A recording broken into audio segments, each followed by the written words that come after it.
Atomic structure के question कर रहे थे। 32 तक क्वेश्चन हो गए थे। अब हमारा जो 33 क्वेश्चन है वो क्या है,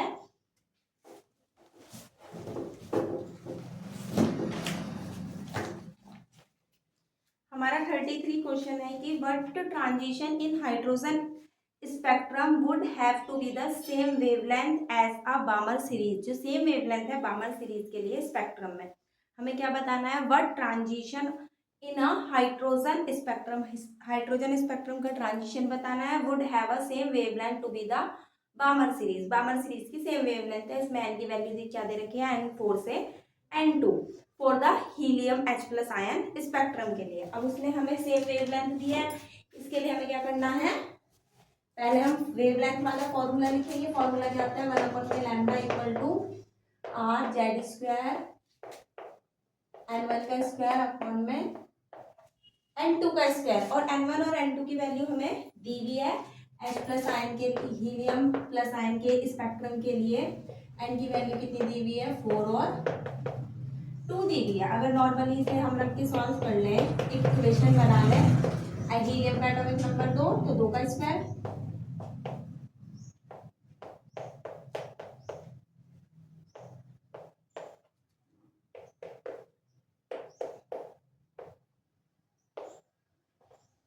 इसे करा तो 16 तो 4 माइनस 1 तो 16, 3 अपॉन में 16,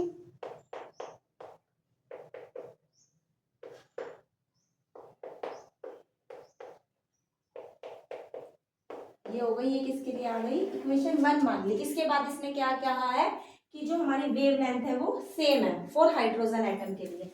अब अगर हम हाइड्रोजन एटम के लिए निकालें, सेम यही वाला फॉर्मूला लिखें अगर हम, ये तो हीलियम के लिए हो गया था। अब फॉर हाइड्रोजन एटम के लिए लिखे तो 1/λ इक्वल टू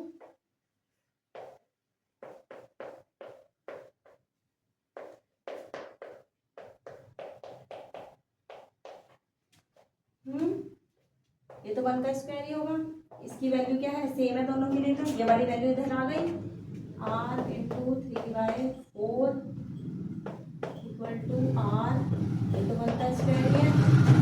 और ये कितना है, 1 में N1 का स्क्वायर माइनस 1 में N2 का स्क्वायर आया। अब हमने यहाँ क्या करा, N1 में N2 का स्क्वायर आया। अगर हम इसे सॉल्व करेंगे तो ये इससे कट जाएगा, 1 का तो कुछ नहीं है। 3/4 इक्वल टू क्या होगा, 1 में, यही तो हुआ।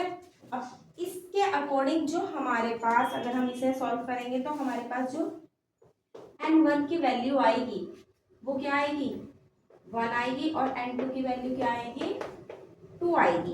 ये किसके लिए, फॉर हाइड्रोजन एटम के लिए। ओके, अब यही हमें क्या करना था, बतानी थी स्पेक्ट्रम हाइड्रोजन एटम के लिए। जो हमारी ट्रांजिशन सीरीज होगी, N1 1 होगा, N2 2 होगा। और अगर ट्रांजिशन N2 टू N1 जाएगा हाइड्रोजन एटम के लिए तो ये ट्रांजिशन हीलियम। अब हमारा जो क्वेश्चन नंबर 34 है उसमें हमें क्या करना है, एनर्जी बतानी है। Calculate the energy required for the process of helium plus से हीलियम +2 और एक इलेक्ट्रॉन रिलीज हो रहा है। और ionisation energy from the hydrogen atom के लिए ग्राउंड स्टेट पे उसमें कितनी दी हुई है, 2.18 × 10⁻18 जूल एटम इनवर्स। अब जो एनर्जी होती है वो क्या होती है, -2π² mZ²E⁴ N² और H²। ये क्या होता है, हमारा पाई की वैल्यू 3.14 होती है, इलेक्ट्रॉन का मास, एटॉमिक नंबर, ये इलेक्ट्रॉन का चार्ज, शेल नंबर, और H का मतलब प्लांक कांस्टेंट होता है। अब किसके लिए हमें आयनाइजेशन एनर्जी, अगर हम हाइड्रोजन एटम के लिए देखें,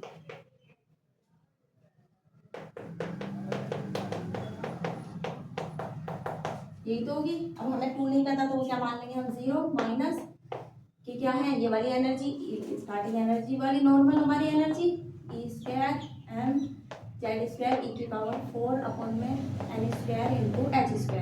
अब हाइड्रोजन एटम के लिए है, अब हाइड्रोजन एटम के लिए तो प्लस हो गई 2π²m, ये तो बना, हटा दो, E⁴ अपॉन में H²। और ये वाली आयनाइजेशन एनर्जी किसके लिए आई, ये जो आई हमारी आयनाइजेशन एनर्जी उसने दे रखी है कितनी, 2.18 × 10⁻⁻18, इसके लिए आ गई नॉर्मली। अगर हम सेम टू सेम यही वाली प्रोसेस हीलियम के लिए करना है, एनर्जी रिक्वायर्ड हीलियम के लिए, तो आयनाइजेशन एनर्जी नॉर्मली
तो ऐसे एम की वैल्यू क्या होगी 1 इलेक्ट्रॉन, क्योंकि एक इलेक्ट्रॉन निकल गया, हीलियम हाइड्रोजन जैसा एलिमेंट है।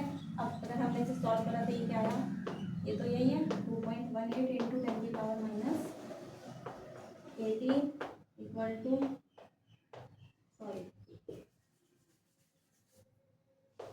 आयनाइजेशन एनर्जी निकालनी है। अब ये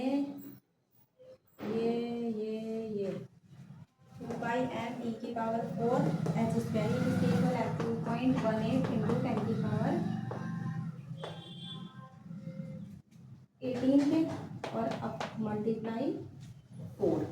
अगर हमने इसकी 4 से मल्टीप्लाई कर दी तो कितना आया, 4 4 8 32, हाँ ये कितना 32, 4 5 6 7 और 4 बनी 8, पॉइंट कहाँ आया 12 इंटू 10 की पावर माइनस के 18 जूल एटम इनवर्स। ये क्या आई हमारी आयनाइजेशन एनर्जी आई हीलियम एटम के लिए। अब इसके बाद हमारा जो नेक्स्ट क्वेश्चन है क्वेश्चन नंबर 35 है। If the diameter of carbon atom का जो डायामीटर है वो कितना दे रखा है 0.15 नैनोमीटर दे रखा है।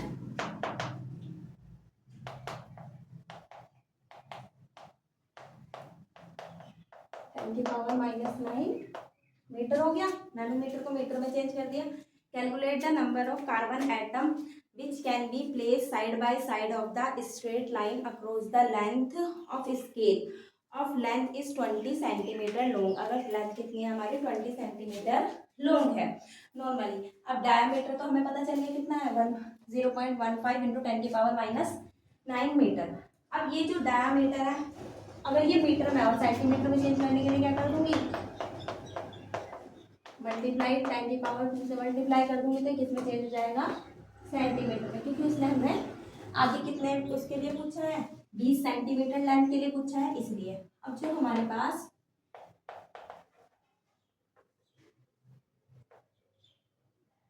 कार्बन एटम है कवर लेंथ, तो कितनी लेंथ को कवर कर रहा है 0.15 इंटू 10 की पावर 7 सेंटीमीटर लेंथ को कवर कर रहा है। अब किसके लिए पूछा है number of carbon atom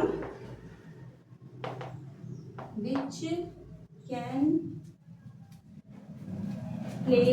B place कहाँ पे on 20 centimetre length. 20 centimetre length पे पूछ रहा है, अब कितने पे पूछ रहा है वो, और उस किससे डिवाइड करेंगे जितनी उसकी ओरिजिनल लेंथ थी, वो कितनी थी 0.15 इंटू 10 की पावर 7। अब जब हम इसे सॉल्व करेंगे तो सॉल्व करने के बाद 2 0 आ गई, इससे कट गया 4 बार, ये 3 बार, 2 0 ये 3 कम 3 3 3 9 और 3 3 9, तो ये कितना आया 133 इंटू 10 की पावर -7। ठीक है, और अगर ये मैं पॉइंट हटा दूंगी तो 133 इंटू 10 की पावर 9 प्लस के सेंटीमीटर, जो हमसे क्या करा था पूछा गया था। ये क्या था हमारा क्वेश्चन नंबर 35 था। क्वेश्चन नंबर 36 भी सेम इसी के जैसा है। अगर हम उसे थोड़ा सा पढ़ें तो उसमें क्वेश्चन नंबर 36 में है 2 इंटू 10 की power 8 atom of carbon are arrange side by side. Carbon atom arrange है। Calculate the radius of carbon atom की हमें रेडियस कैलकुलेट करनी है। इफ द लेंथ इस अरेंजमेंट इज 2.4 सेंटीमीटर, अगर लेंथ का अरेंजमेंट 2.4 सेंटीमीटर है तो।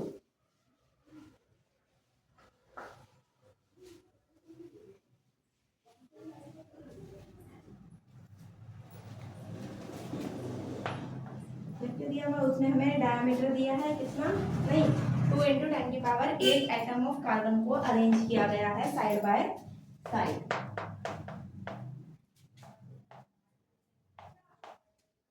और उसने लेंथ कितने के लिए पूछा है, 2.4 सेंटीमीटर के लिए। अब जो अगर हम नॉर्मली देखें तो atom will cover length equal to its diameter. जो लेंथ कवर होगी एटम की वो उसके डायमीटर जितनी ही होगी, जितनी भी वो अपनी लेंथ को कन्वर्ट पूरी करेगा। अब जो डायमीटर है वो रेडियस का डबल ये है। एक सर्कल इसकी आधी क्या होती है, रेडियस, ये पूरा क्या होता है, ये डायमीटर, इतनी क्या होती है रेडियस। अब रेडियस का डबल डायमीटर होगा, डायमीटर की हाफ क्या होती है रेडियस, तो डायमीटर क्या होगा, अगर हमें रेडियस निकालनी है तो डायमीटर को क्या कर देंगे, d/2 हाफ कर देंगे। अब जो डायमीटर है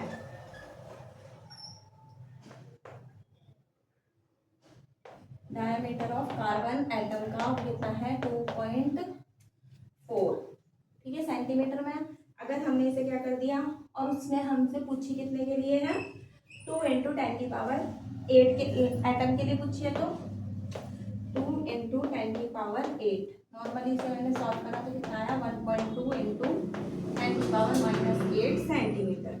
अब अगर रेडियस पूछिए तो डायमीटर में आ गया, उसने रेडियस पूछी है तो रेडियस में हम क्या कर देंगे, radius of carbon atom diameter जो भी आया हमारे डायमीटर की लेंथ उसे 2 से डिवाइड कर देंगे, तो डिवाइड करने पे 0.6 × 10⁻⁸ सेंटीमीटर हमारा क्या आ जाएगा, आंसर आ जाएगा। और अगर हमें मीटर में चाहिए तो 0.6 × 10⁻⁻10 मीटर आ जाएगा जो हमें निकालना था। ओके, अगर उसने इसमें पूछ रखा है हमसे एटम इतने हैं, अरेंज कार्बन एटम रेडियस, हाँ अगर नैनोमीटर में पूछेगा तो यहाँ पे क्या कर देंगे हम, एक पावर कम कर देंगे, यहाँ पे 0 लगा देंगे, ठीक है। अब इसके बाद जो हमारा नेक्स्ट क्वेश्चन है वो क्वेश्चन नंबर ये कौन सा है, जो डायमीटर है जिंक एटम का वो कितना है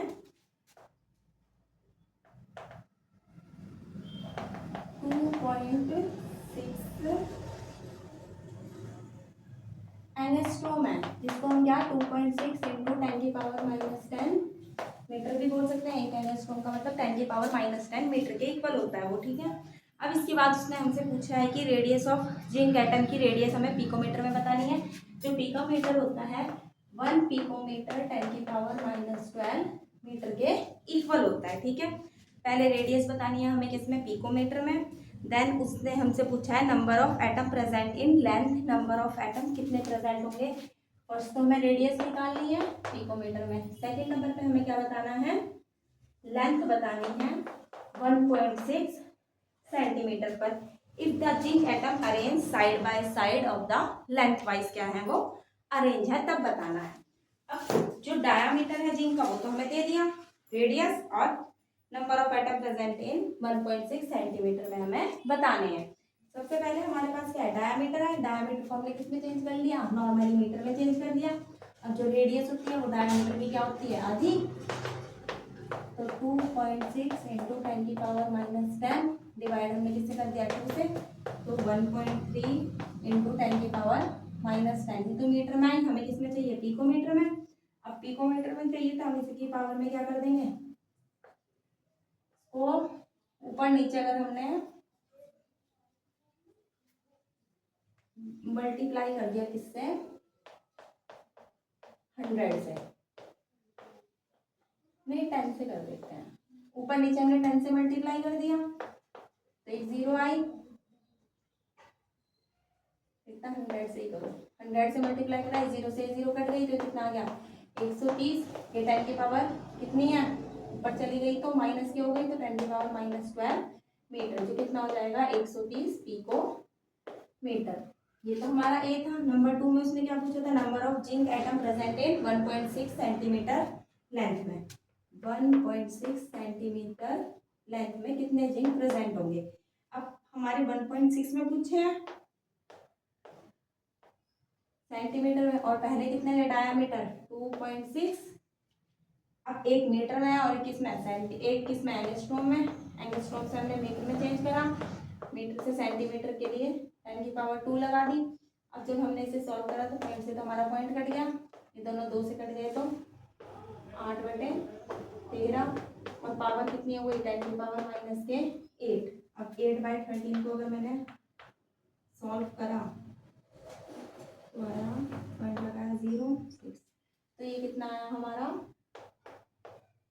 6.154 इंटू 10⁻⁻7, क्योंकि ये पॉइंट यहाँ था मैंने इसे यहाँ पे ले आई इसलिए। ठीक है, अब इसके बाद जो हमारा नेक्स्ट क्वेश्चन है वो क्वेश्चन नंबर क्या है 38। अब 38 क्वेश्चन को अगर हम पढ़ें तो उसके अंदर क्या है हमारा, a certain particle carry a 2.5 into 10⁻16 coulomb of static electric charge।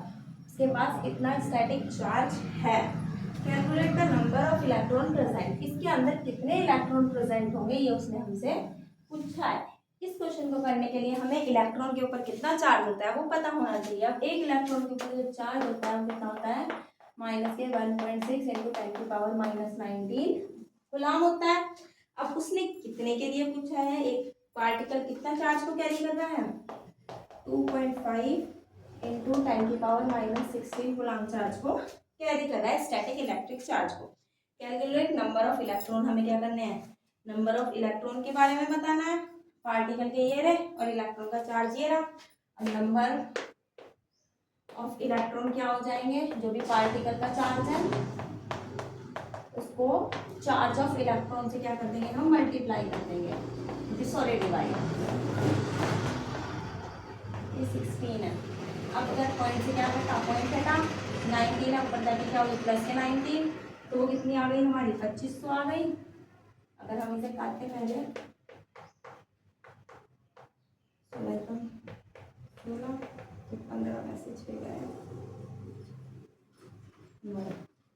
Point लगाया 0/16 तो हमारा जो आंसर आया वो कितना आया 1.5 इंटू 10⁻, कितनी है 19 और ऊपर कितनी है 16, 19 16 में सुनिए 17 18 19 10⁻3 वो भी प्लस की। इतना हमारे पास क्या होगा नंबर ऑफ इलेक्ट्रॉन होंगे इतने स्टैटिक चार्ज पर। अब इसके बाद जो हमारा नेक्स्ट क्वेश्चन है वो क्या है static electric charge, question number 39 नहीं, हाँ ये वाला क्वेश्चन हमारा 37 था। अब हमारे पास 38 है। A certain particle carry 2.5 into 10⁻, ये तो हो गया। 39 वाला क्वेश्चन है, 38 था ये, 39 क्वेश्चन है।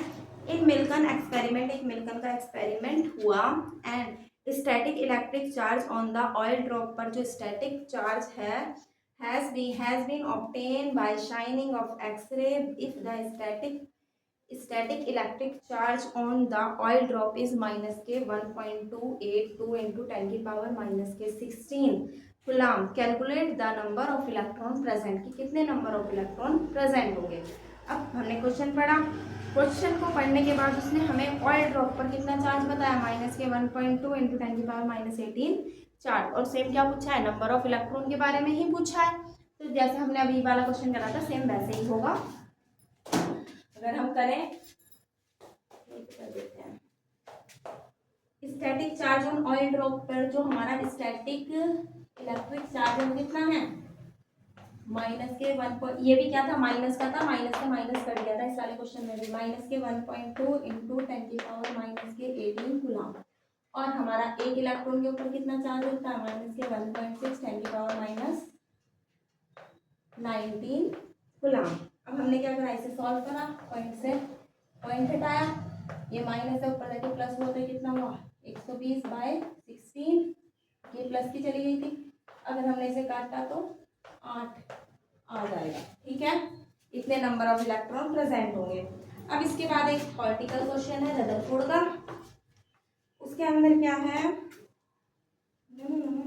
40 in the Rutherford experiment was be the thin foil of the heavy atom like gold, platinum etc has been used to be the bombarded of the alpha particle को bombarded किया गया था। If the thin foil was be the light atom, अगर thin foil light atom की होती जैसे कि aluminium या किसी और एलिमेंटल की, तो use what difference would be the observe, तो उसको क्या डिफरेंस ऑब्जर्व होता।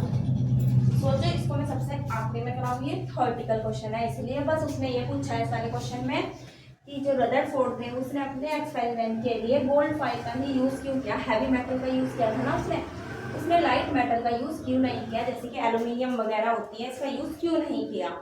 तो वो इसका भी सकता था, सस्ती भी मिलती और अच्छी भी मिलती, पर उसने सबसे किसका गोल्ड का यूज़ करा था।